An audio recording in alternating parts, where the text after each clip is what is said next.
Your daily dose of sports talk is here. Highlights, interviews, and analysis. From the entertainment capital of the world, SportsWrap with Jason Page starts now. Indeed it does, and great to have you with us on this Tuesday edition of the show, with a lot to do over the next 60 minutes. Special guest joining us on the show today, Tom Moore, the former assistant coach with UConn men's basketball, former head coach of Quinnipiac men's basketball. He is now the general manager of the UConn men's basketball program. If you watch the games, if you look right behind Dan Hurley on the bench, you'll always see Tom Moore standing there, giving him advice, talking, because he's still got that coach mentality in him. Anyway, Tom Moore will join us for a couple of segments coming up in about 10 minutes to talk about this UConn men's basketball team. We had a chance to catch up before today's show, just before today's show, and talked about a number of items surrounding this UConn team. The conversation was so long, in fact, if you are not subscribed to the SportsWrap with Jason Page YouTube channel, and you're a UConn fan, you're going to want to do that, because the entire conversation, which was over a half hour long, will be the SportsWrap Spotlight today, and that'll be available on our YouTube channel. So we'll have a couple of segments of it coming up, but the full conversation with Tom Moore, if you want to watch that, it'll be available on the YouTube channel, so make sure to subscribe if you haven't already done so. Sam Yarnell joins us later on in the show as well. There is news from the NFL to talk about, from the owners' meetings. The 2029 Super Bowl was awarded. Hint, hint. It'll be an easy one for me to attend. We'll just leave it at that. NBA, MVP talk. LeBron going triple-double again at the age of 41, which is just mind-blowing. We'll get to that as well. Odds and ends, a whole bunch more, but we start things out as we always do on this Tuesday. It's time for the big story. And the big story today is ABS in Major League Baseball, because this continues, and I don't know if it's cute right now, and a lot of people are excited about the fact that we can get the calls right around Major League Baseball when it comes to balls and strikes. I'm the first one to scream that we needed this, so I'm glad Major League Baseball has done it. But are we going to want to be talking about this every single day for 162 games? Because it feels like we're going to be. And the reason is things like what we saw last night with the Yankees and Mariners, because it feels like every day in Major League Baseball, there are one of these games where you have Mike Esterbrook, who's all bent out of shape. Now look, the Yankees went 5 for 5 on ABS challenges. That wouldn't be a big deal if it was 5 for 5 over the course of an entire game.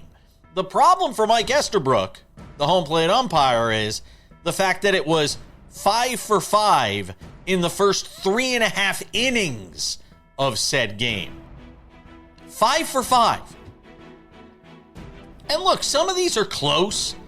You know, they're within a less than a tenth of it. I mean, look at this one with Giancarlo Stanton. I mean, that's a hair below the strike zone. So I can understand some umpires are going to get upset at this. Some umpires are going to feel like they're getting shown up. And then you've got guys chirping from the dugout like Aaron Boone loves to chirp. And remember, ABS was supposed to end the chirping from the dugout, because you have a means and a mechanism by which to challenge this stuff. And nobody, and look, there are some clowns masquerading as umpires in Major League Baseball. The Laz Diaz's, the CB Buckners of the world, we know they're jokes.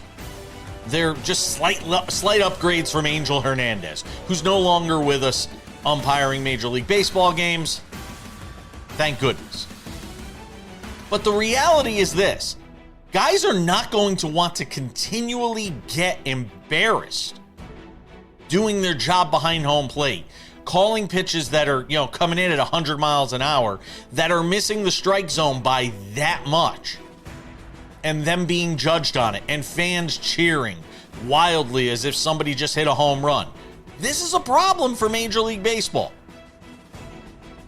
Whether anybody wants to admit it or not, Now, there are egregious calls like this. Nick Kurtz yesterday called strike 3. Umpire punches him out. Pitch wasn't even close. This wasn't even close. And this is the stuff that ABS is meant to correct. But I'm wondering, we're at loggerheads right now with the Players Association and owners, and there could be a work stoppage come the end of this season because of the salary cap and all this. I wonder if umpires are going to just say en masse, we're not dealing with this. Because they're going to be vilified on a night in, night out basis. And in some cases, embarrassed on a night in, night out basis. And while I am the first one to say we need to flush out the crap when it comes to umpires who don't know how to do their jobs and want to do the ump show. Yeah, I'm talking about you, CB Buckner. Yeah, I'm talking about you, Laz Diaz. These guys who want it to be about them. Well, we need to kind of flush those guys out of the game, and I think ABS is going to help to do that. There's a lot of good umpires out there that are going to, miss calls by a hair and have to worry about the fan reaction and sort of being judged the way they are when you're talking about a strike zone and a grid that's, we're talking about lasers here.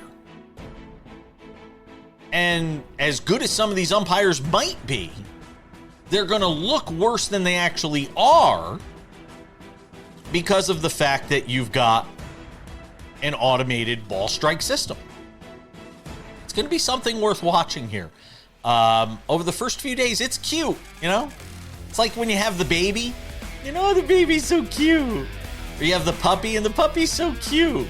But when the puppy starts peeing and pooping all over the house, it's not so cute anymore. When the puppy's barking at 3 o'clock in the morning, it's not so cute anymore. That might be ABS in a few weeks. Keep an eye on it. This portion of SportsWrap with Jason Page is presented by our friends at Colossus Fantasy. Colossus Fantasy pick'em games, peer-to-peer games. It is a fantastic way to be involved in sports. And those depositing for the first time right now, if you love pick'em games and fantasy games, go and check it out. On your first deposit right now, a $10 deposit gets you a $40 bonus. A $20 deposit gets you an $80 bonus. Use my promo code SportsWrap when you make that first deposit and get that bonus right now. Go download the app, Colossus Fantasy. We're coming back. Tom Moore, UConn men's basketball general manager, next.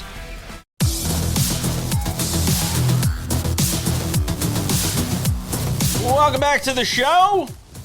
I said we'd have this guy on, and we do. Every year, it's becoming like a yearly thing. Every time UConn's in the NCAA tournament, we got to get Tom Moore on the show. Former assistant coach, now the UConn men's basketball general manager.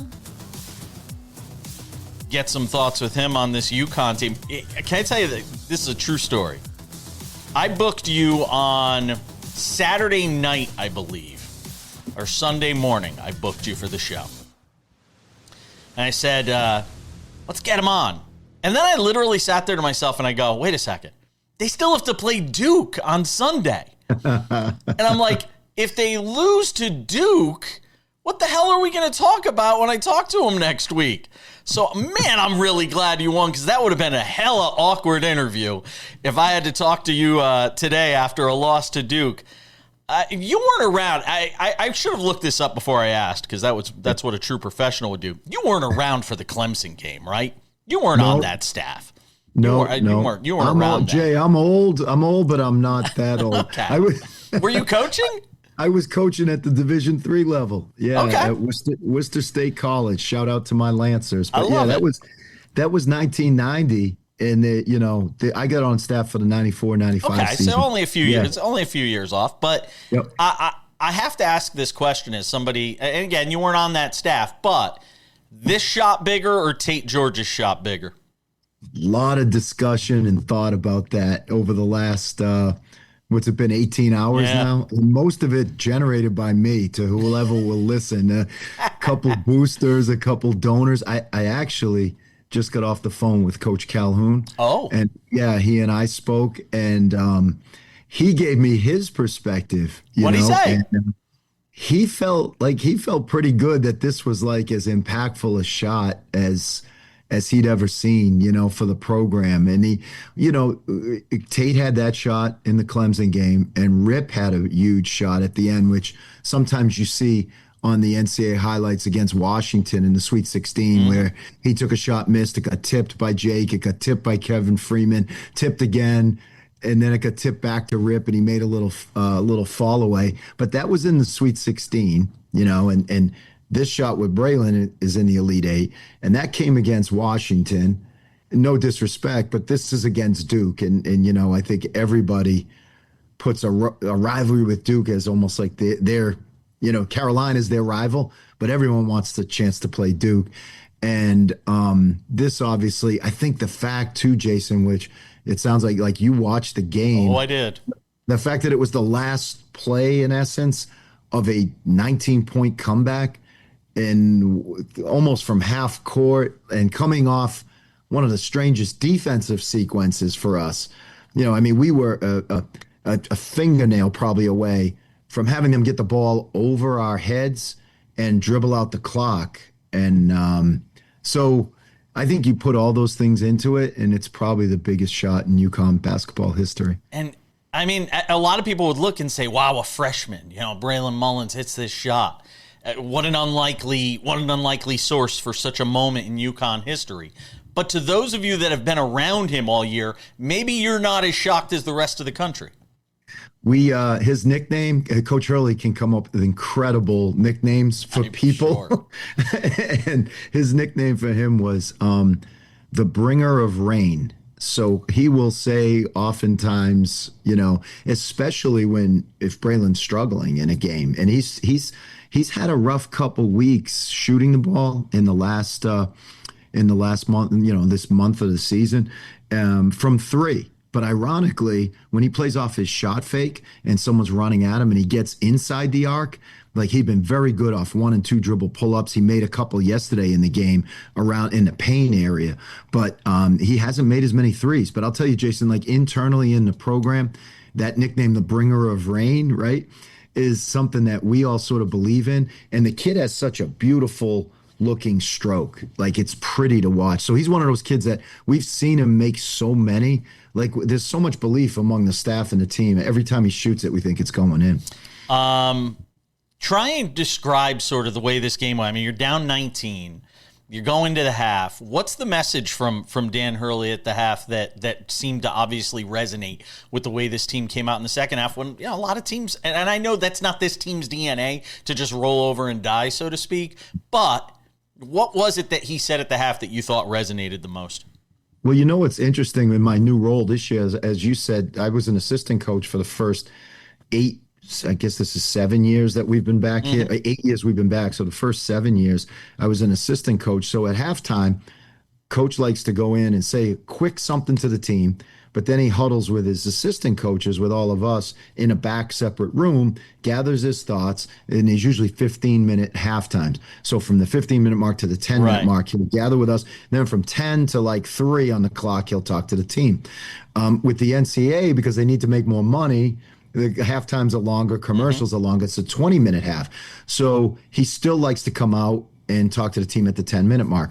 Now in my new role, I don't go back with the staff in that separate room as much.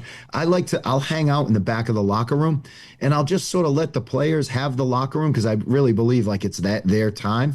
We got a couple other grad assistants and some managers and stuff milling around in there, but I like to almost oversee how they're handling their time. If the message gets a little sideways, I'll sort of come in and add my 2 cents and redirect it the way I think the message should be going. But those kids, I'll tell you, Jason, they handled that halftime so well. Like it was a longer stretch, but they kept talking. Like they were you could tell there was the belief wasn't shook. And I'll tell you, Duke hit us with a punch at both ends to start that game. And they were very good. And then when Dan came in to talk to them, he was calm and he was poised and he was very pointed at what we needed to do from an X and O standpoint in the second half. And there was really for a team that had been down 19, it was down, I think, 15 or 16 at halftime. There wasn't like any kind of mopey or like finger pointing or like heads down. So I was like, hey, we got a shot. I kept saying to them, we like to talk about the media timeouts are 4 minutes. So we say there's 5 wars in the second half. We call them wars. Well, like win each war by 3. Like, think of it, just win each war by 3, and all of a sudden the game pressure will flip to them. So I'm like, win the first war 9-6, win the next one 8-5, and it's a game. And that's exactly what happened, Tom. It is. It was just a chipping away. There wasn't one dramatic run that suddenly got you guys back in the game. It was just chip away. All the way up until the final shot by Braylon Mullins. We're joined by Tom Moore. He's the general manager of the UConn men's basketball program. We're going to hang on to him for another segment because I want to get some thoughts on how this whole game played out. But also I want to talk to him a bit about UConn basketball and the way it's viewed around the country. We talked about this on yesterday's show, and I'll talk about it some more with Tom Moore as we continue on SportsWrap.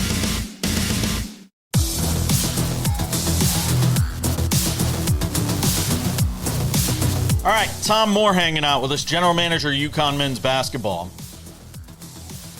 I'm going to ask you something. I'm sure you've been asked this a zillion times in the last 24 hours. What the hell was Dan Hurley doing headbutting the official?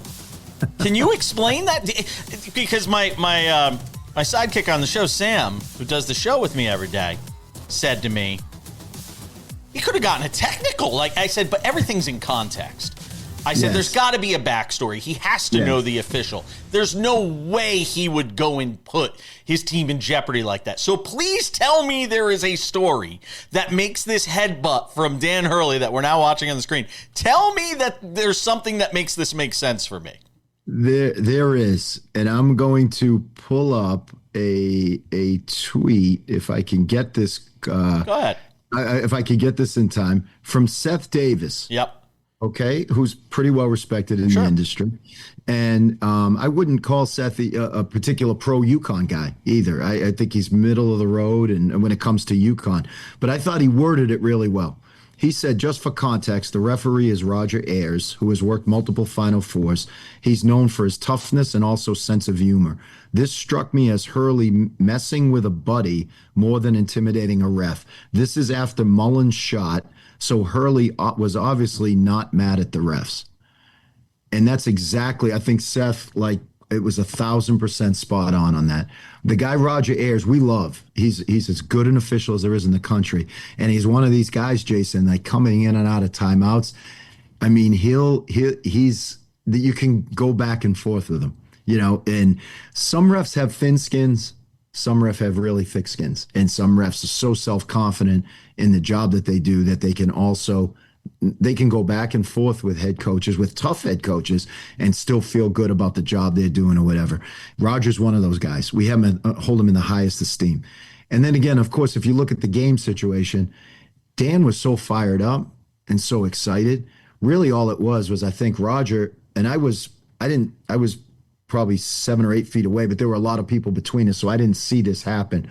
But I'm sure Roger was just explaining to him, they have to go over to the timing thing to look to make sure when the ball like cleared the net. Yeah. So they had it at 0.3. They had to go over to check what it was. They moved it to 0.4. So I can assume Dan is just like the adrenaline's flowing so much. Sure. He sees Roger, and he's really been in a good way, not messing with Roger, but great back and forth with Roger all game. He's just fired up, and he knows Roger's the type of guy that would understand that humor, And so it was that, the unfortunate side is this: Dan has so many cameras on him all the time on the sideline that I think some people took it like, geez, he put his team in peril by doing that. But I just figured there was a backstory. That was what I thought, that there had to be a history that he felt comfortable enough that he could go and do that in that situation. That's what I thought. I wasn't looking at it like, oh my God, he's an idiot. I wasn't thinking that at all. Is there something to be said for, in this Final Four? I mean, look, technically you guys are an underdog, I think, by a couple points to Illinois. Mm-hmm. There are people out there that will say you're the fourth best team out of the 4 teams here, which is amazing considering you have the only coach who's ever won anything out of the 4 teams that have been here. Is there an advantage to being able to motivate these guys, or is this, hey, it's the Final Four, they don't even need that kind of motivation right now?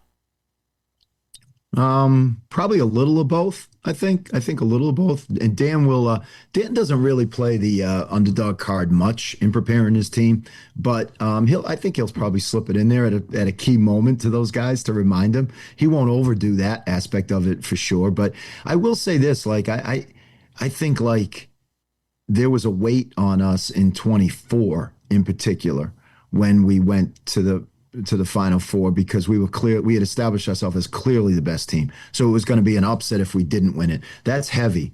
Like that's heavy. That group was so spectacular and so self-assured and firing on so many cylinders by that point that it didn't affect them. The 23 team, I think we were sort of blessed that it wasn't the other three seeds, 1 or 2 seeds didn't hit.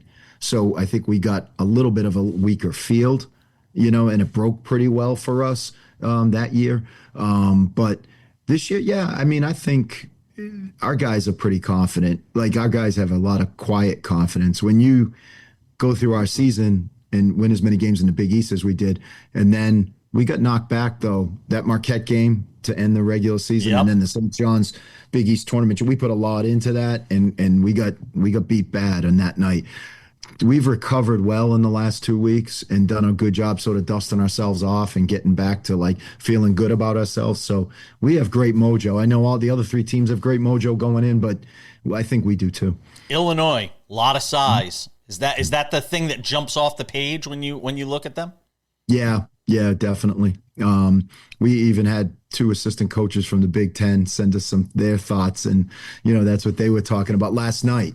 On text, they were talking about that. It's strong team, disciplined team, a lot of offensive ability at every position too. And then the kid Wagler was just coming into his own at the time that we played them at Thanksgiving in Madison Square Garden. So he wasn't really what he is now then. So he makes them a little bit different and more threatening for sure. And not that, Coach Hurley can look ahead. When you look at Michigan and Arizona, is that the best semifinal matchup we may have ever seen? Oof. Two powerhouses, our 24 team was terrific, but Michigan does. I mean, there were a couple times this year where I watched them and said they sort of look like we did a couple of years ago. Yep. They have really a lot of answers. And then Arizona, we lost to them here. We didn't have Taris, but again, they're very good too as well. And that Big 12 is a gauntlet, so they've been through it. To have the record they have and have played consistently as well as they have too, that's going to be a phenomenal game. We're just hopeful that we can win and they can beat each other up. And 36 hours later, I guess, or 48 hours later, they'll be a little bit worse for the wear from having to play and win a battle against that caliber of team. We're going to wrap up the TV side of this with Tom Moore. I'm going to hold him for a few extra questions, which we'll put on the podcast side and on the YouTube side of the show. For the TV purposes, though, we will wrap things up with you. You are always great. You've always said yes whenever I need you to come on. I'm very appreciative of that. For the TV side, best of luck. We're going to hang on to him for the YouTube side as we continue on this Tuesday edition of Sports Wrap. Tom Moore, the general manager of the UConn Huskies men's basketball program.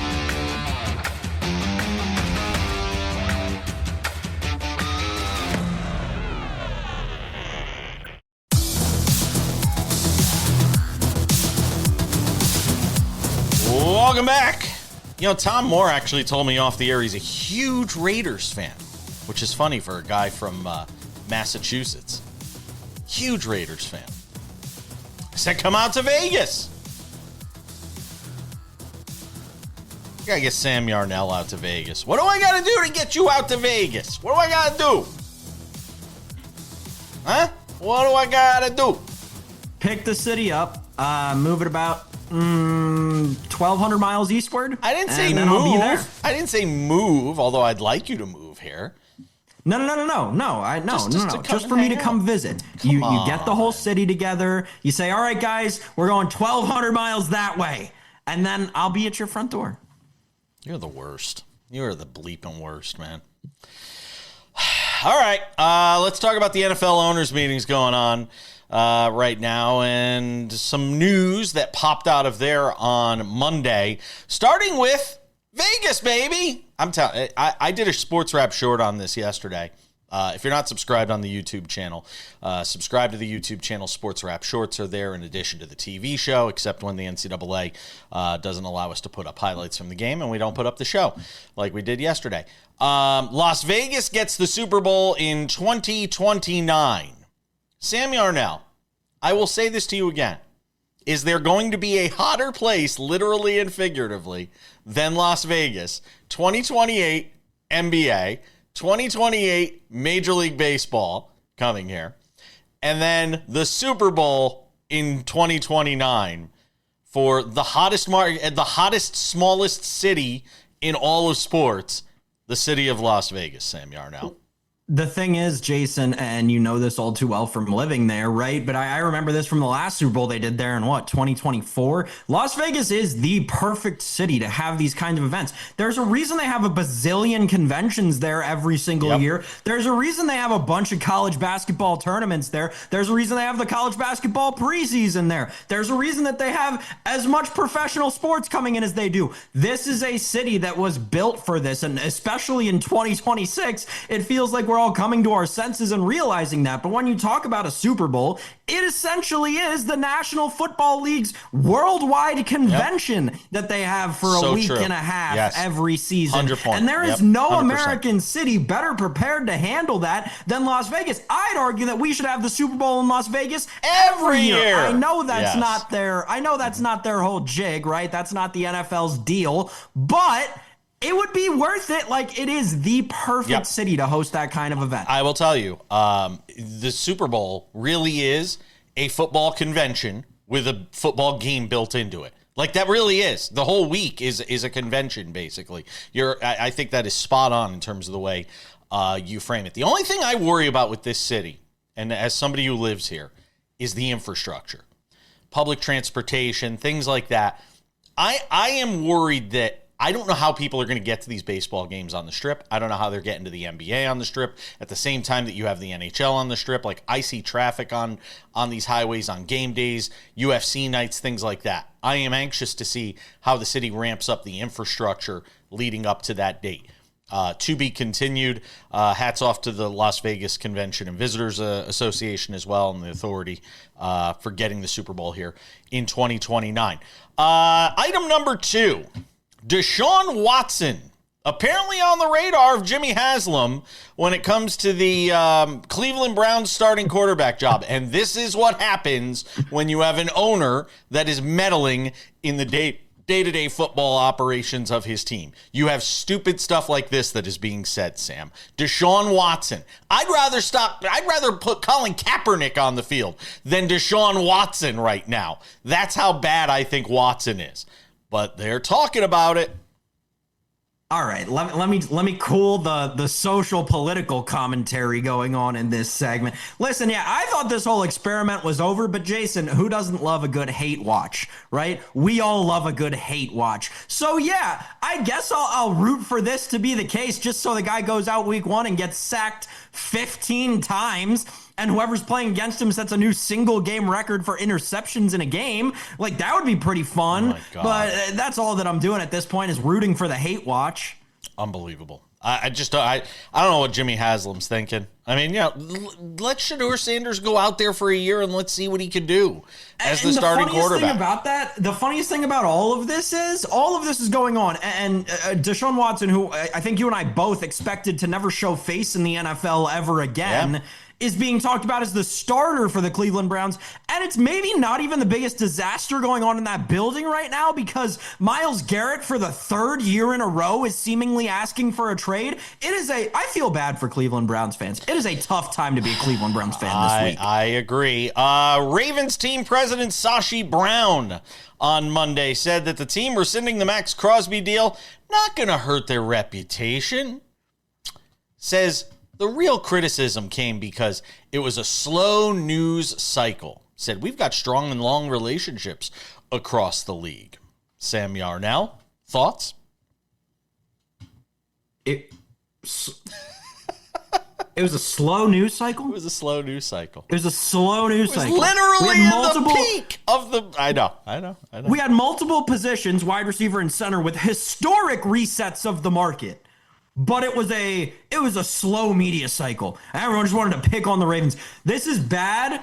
No, it's not bad. It's worse. It was bad. Now it's worse. The Ravens are doing themselves no favors, Jason, and they just keep winding up with their foot in their mouths, man. Yeah, Raiders GM John Spytek on Monday said he doesn't have an opinion on it, said Max is back like he never left. He's working his ass off to get healthy. He'll be ready to rock by training camp, and we expect him to play a bunch of good football for many years to come. I don't know how he's going to play a bunch of football. I mean, he's got a degenerative knee, apparently. I don't know, man. He might come for that Myles Garrett sack record this season with all this talk about him in the offseason. That would be nice. That'd be fun. As somebody who is a transplanted here into Las Vegas, it'd be great to see him play well. We're coming back with some NBA talk next.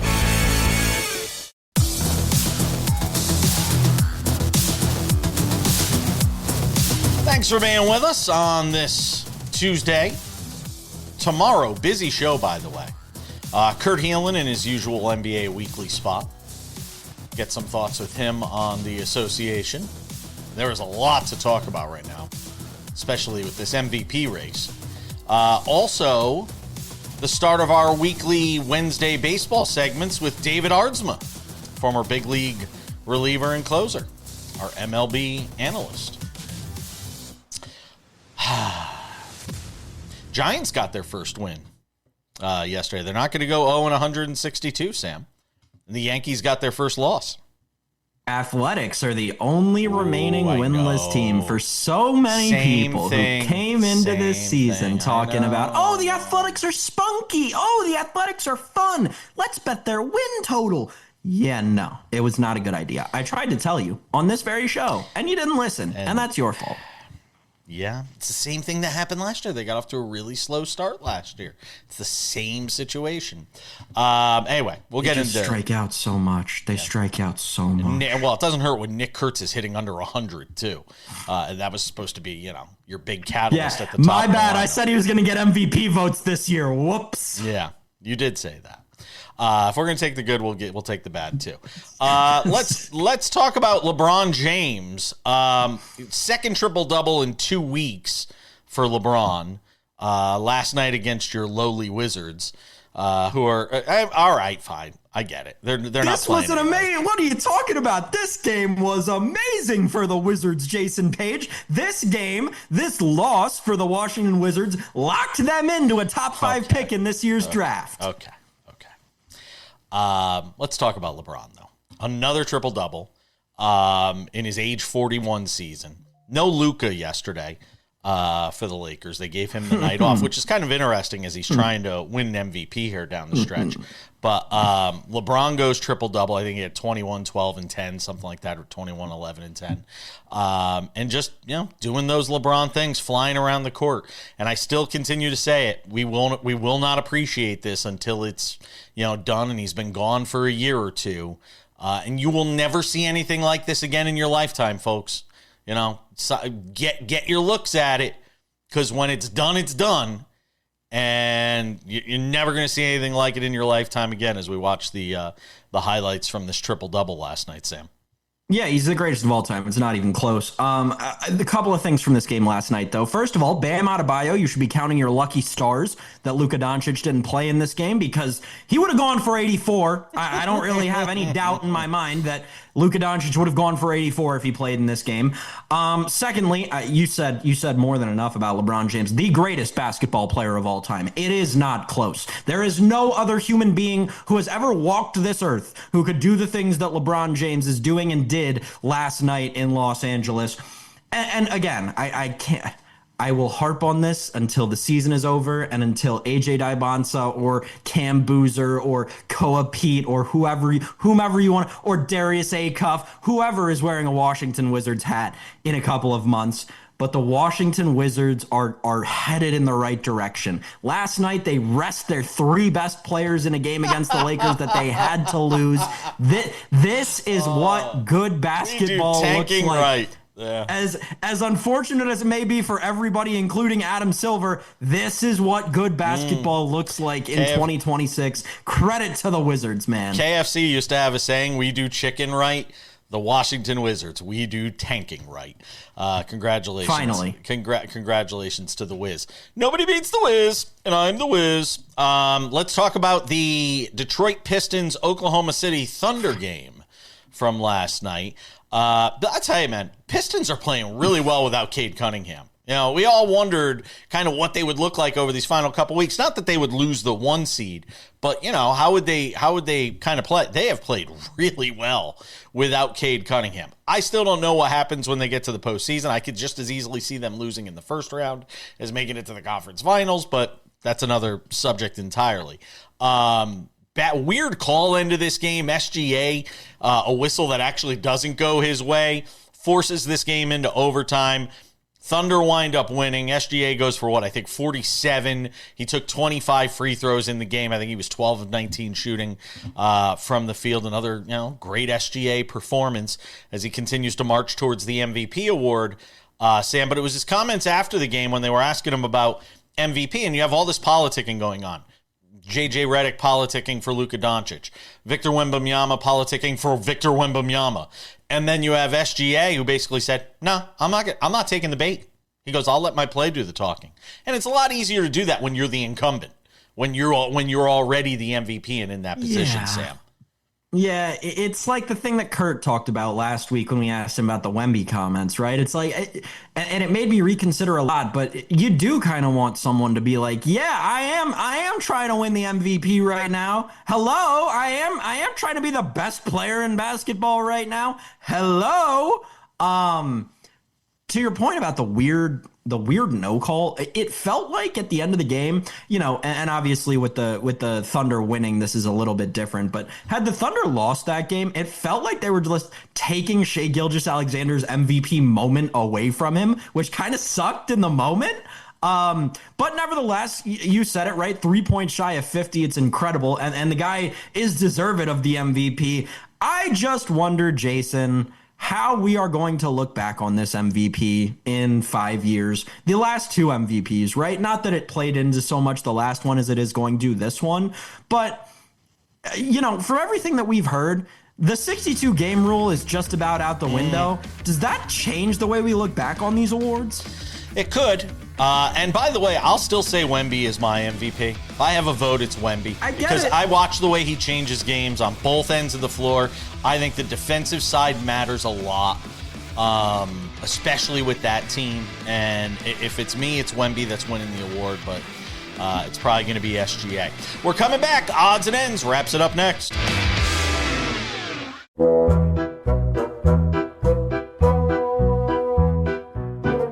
Welcome back. Just about time to put the wraps on this baby for a Tuesday. Don't forget, tomorrow, Kurt Heelan of Pro Basketball Talk at NBCSports.com, as well as David Ardsma, former big league reliever and our MLB analyst. That on tomorrow's show. We've also got a couple of reminders for you. If you have not done so yet, make sure to subscribe to the Sports Wrap with Jason Page podcast, available on all your favorite podcasting platforms: Spotify, Apple Podcasts, YouTube Podcasts, iHeartRadio, TuneIn, Odyssey, Amazon. Anywhere you get a podcast, you can listen to this show Monday through Friday, largely commercial free. It is fantastic. Listen to it while you're in the shower, on the treadmill, in the car, on a plane, on a train. It doesn't matter.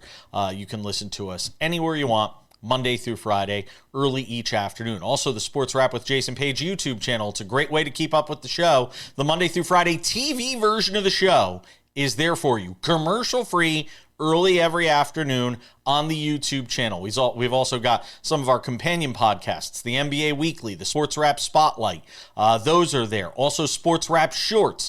These are 1 to 3 minute long videos, news breaks. We jump in with a Sports Wrap short to talk about it, whether it's a big game, a big story. We're there on the YouTube channel. SportsWrap Shorts on that YouTube channel. Subscribe today. It's free, and we would appreciate it. SportsWrap Shorts also available on our TikTok. SportsWrap Jason Page is the name of that TikTok. And on our Instagram, the same name, SportsWrap Jason Page. And now, without any further delay, on this Tuesday, it's time for some odds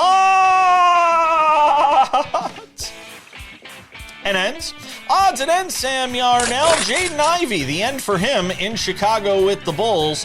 Look, I am going to say something that may surprise some people here, Sam Yarnell. Two things can be true. You have your First Amendment rights. You have the right to say anything you want. You can't yell fire in a crowded movie theater. I get all that. You have the right to say what you want. But you are not free of consequences from said speech, which is also true, which is what Jaden Ivey is finding out the hard way after being released by the Bulls. If you haven't seen the story, he's basically speaking out against teams and NBA gay, supporting Gay Pride Month, LGBTQ plus community, all of those things. Full disclosure, I'm openly gay. But this stuff, it shocks me that we still in the year 2026 have Neanderthals. I mean, people like Jaden Ivey who say stupid things like this and think there are not going to be consequences from it. Again, you have the right to say anything you want. I can come on here today and say a lot of incendiary things. You know what the result of that would be? The 270 affiliates that we're on across the country and Canada would wake up and say, hey, you know what? I don't think we want that on our TV station. And they would cut the show loose. There are responses to these things, Sam. Jaden Ivey finding that out. Yeah, I mean, freedom of speech doesn't mean freedom to be insane. Like, there's a difference here. I don't know why this is so controversial. The dude was very, it is sad. And that was my original and immediate thought. It is still my belief that, it's very clear and obvious that he is having some sort of episode of something and needs a lot of help. And I hope that he gets that help. But at the same time, crazy. I think everyone the guy started talking about apple pies in the middle of a 45-minute Instagram live about his religion. Yeah. Like you have to take that for what it's worth. Unrighteous. Insane. Unrighteous, Sam. Unrighteous. Right. Yeah. Right. All that. Sure. Whatever. I guess I'm unrighteous because I'm not a big apple pie guy. I don't think apple pie is delicious. Some people may just call me un-American for that. You should be deported. No, the thing on Jaden Ivey though, Jason, gosh, I don't know. Maybe it's just something about the world that we live in these days. But I'm still failing to find why it was so controversial that this guy very clearly just went crazy for a couple of days. Yeah. Well. He'll be hanging out with Jason Whitlock on some weird social media channel. But it's not even that, right? Like all of those commentators and stuff, all those shock jock people, they're just there to get a rise out of you. For the Jaden Ivey thing is so much more layered, right? 5 days ago, the Bulls announced that his season's over, that he's got a hand injury. 3 days ago, he has surgery on his hand. Nothing seems all that way off until, allegedly, you get on the medication after the surgery and it starts to affect your mental state. And then next thing you know, you're in first class on a commercial jet screaming about righteousness and reciting Bible verses. I don't know, man, but the kid needs some help. His mom is the head coach at Notre Dame. I didn't even know that until I was reading the story yesterday. Whoa. Notre Dame women's basketball program. Tiger Woods says he was playing with his phone and the radio when his accident happened. Sam, what do you say? Quickly. No? Okay. Women's Final Four. Sorry, Jason, I couldn't respond. I was playing with my phone. Women's Final Four is set. Congratulations to UCLA, Texas, UConn, and South Carolina. All number one seeds, Sam, just the way you like it. We talk about competitive balance being a problem in men's basketball. Just take a look at the women's bracket. Going to be fun. Going to be two great games. Unless UConn unless UConn just runs through Dawn Staley's team again like they did last year, which is entirely plausible. 11 national championships so far in the last 25 years here for UConn basketball. We're out of time. Thank you to Tom Moore, does a great job with the UConn men's basketball program. You, Sam Yarnell. We'll see you all back here tomorrow. Kurt Heelan and David Ardsma. They'll be with us then. I'm Jason Page. Bye-bye.